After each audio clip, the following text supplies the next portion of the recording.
झूठ वो चीज है जिसकी एक खूबी तो एक कमी भी है। खूबी ये कि ये फैलता बहुत जल्दी है, लेकिन इसकी इतनी ही बड़ी कमी भी है, और वो ये कि इसकी उम्र बेहद कम होती है। और आज ये सब अच्छे से साबित होता दिख रहा है। दरअसल जैसा कि आप सब जानते हैं कि भारत और पाकिस्तान के बीच पहलगाम घटना के बाद हाल ही में सीज फायर हुआ है, जिसके बाद मूर्ख पाकिस्तान खुशियां मनाने लगा कि हमारी जीत हुई, क्योंकि पाक सरकार और सेना के अनुसार हमारे S-400 तबाह हो गए, राफेल भी गिरा दिए गए, हमारे एयरबेस को खत्म कर दिया गया। और इसमें उनका साथ दिया चाइना के मीडिया ने, क्योंकि वहाँ वाहवाही तो चीन के हथियारों की ही हो रही थी। लेकिन जैसे जैसे समय बीता उनका ये झूठ दम तोड़ने लगा, क्योंकि इसकी उम्र होती ही कम है। और इसका सबसे बड़ा सबूत है चीन की सबसे बड़ी हथियार बनाने वाली कंपनी जाओ हाउ होगाडा इलेक्ट्रॉनिक्स कॉप लिमिटेड का, जो चीन के लिए सारी मिसाइलें बनाती है। उसकी थल, वायु और नौसेना की 70 से 80% मिसाइलें यही बनाती है। और हाल ही में इसी की एक मिसाइल PL-15 बहुत फेमस हुई, क्योंकि चीनी सेना इसे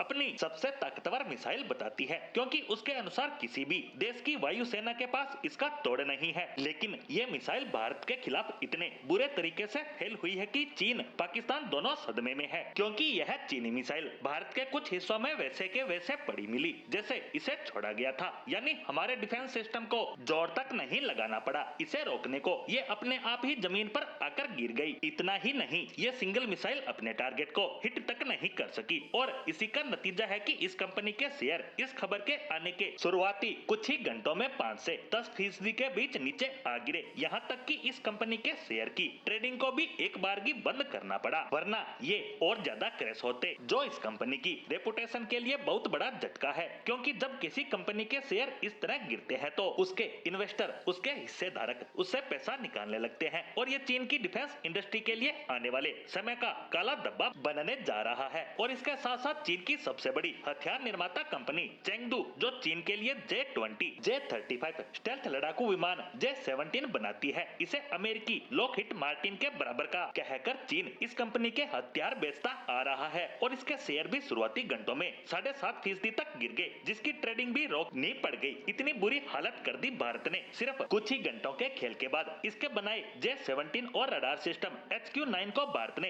तबाह कर डाला। और सबसे मजे की बात तो ये कि चीन की डिफेंस इंडस्ट्री तो पहले से ही बदनाम थी, लेकिन पिछले कुछ सालों में चीन ने काफी मेहनत की इस उम्मीद से कि हमारी छवि सुधरेगी और दुनिया भर के देश हमारे हथियार खरीदेंगे, और ऐसा होना भी शुरू हो गया था। लेकिन पाकिस्तान ने इनकी मिट्टी पलीत करवा दी, जिसके बाद रूस और अमेरिका बेहद खुश है, क्योंकि रूसी ग्राहकों को चीन खा रहा था। वहीं अमेरिका को चीनी हथियारों की औकात और लिमिटेशन दोनों पता चल गई। और इन सबसे भी ऊपर भारत के रूसी S-400 के साथ साथ उसके खुद के स्वदेशी डिफेंस सिस्टम और मिसाइलों की चर्चा तो अब विश्व की सुर्खियों में छाने लगी है।